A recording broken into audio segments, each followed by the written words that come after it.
Hello friends, तो आज की वीडियो में हम बात करेंगे भगवान परशुराम स्वयं नारायण के छठे अवतार थे, जिन्हें आवेश अवतार भी कहा जाता है। इसी आवेश स्वभाव तथा पिता भक्ति के कारण एक दिन उन्होंने अपनी ही माता का वध कर दिया था। उनके पिता महान ऋषि जमदाग्नि तथा माता रेणुका थी। वे अपने माता पिता की चौथी संतान थे।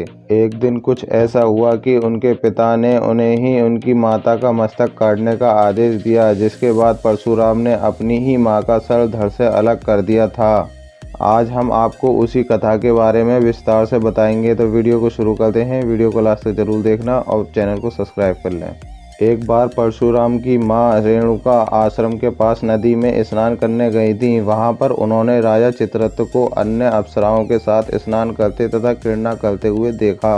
राजा चित्ररथ दिखने में बहुत आकर्षक तथा सुंदर शरीर वाले थे। अन्य अप्सराओं के साथ क्रीड़ा करते देख रेणुका का मन भी विचलित हो उठा तथा वह उसे देखती रहीं। इसी कारण उन्हें स्नान करने में और आश्रम वापस जाने में देरी हो गई।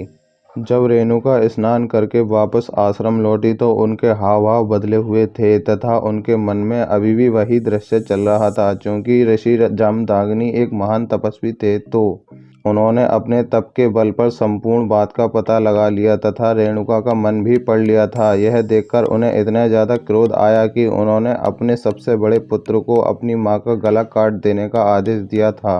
उनके सबसे बड़ा पुत्र अपनी मां के प्रेम में ऐसा नहीं कर पाया तथा उन्होंने दूसरे तीसरे पुत्र को यही आदेश दिया, लेकिन वह भी ऐसा ना कर पाए।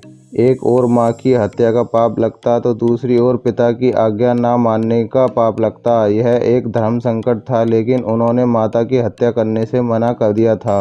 अपने पुत्रों के द्वारा स्वयं की ऐसी अवहेलना किए जाने पर ऋषि जमदाग्नि को अत्यधिक क्रोध आ गया और उन्होंने अपने तीनों पुत्रों को श्राप दिया कि वह अपना विवेक, बुद्धि तथा सारा ज्ञान खो देंगे। इसके बाद ऋषि जमदाग्नि ने अपने सबसे छोटे पुत्र परशुराम को अपनी मां रेणुका का मस्तक धड़ से अलग करने का आदेश दिया। पिता का आदेश मिलते ही परशुराम ने बिना देर किए एक पल में ही अपनी मां का सिर धड़ से अलग कर दिया। देखते ही उनके मां के प्राण निकल गए और लहूलुहान हो गईं। यह देखकर परशुराम के पिता जमदाग्नि अत्यधिक प्रसन्न हुए तथा परशुराम को स्नेहपूर्वक कोई वरदान मांगने को कहा। परशुराम ने समझदारी से काम लेते हुए अपने पिता से 3 वर मांगे। पहले वर में उन्होंने अपनी माता को पुनर्जीवित करने को कहा। दूसरे वर में उन्होंने मांगा कि उनकी माता की सारी यादें मिट जाएं और तीसरे वर में उन्होंने अपने तीनों भाइयों का विवेक वृद्धि मांग ली।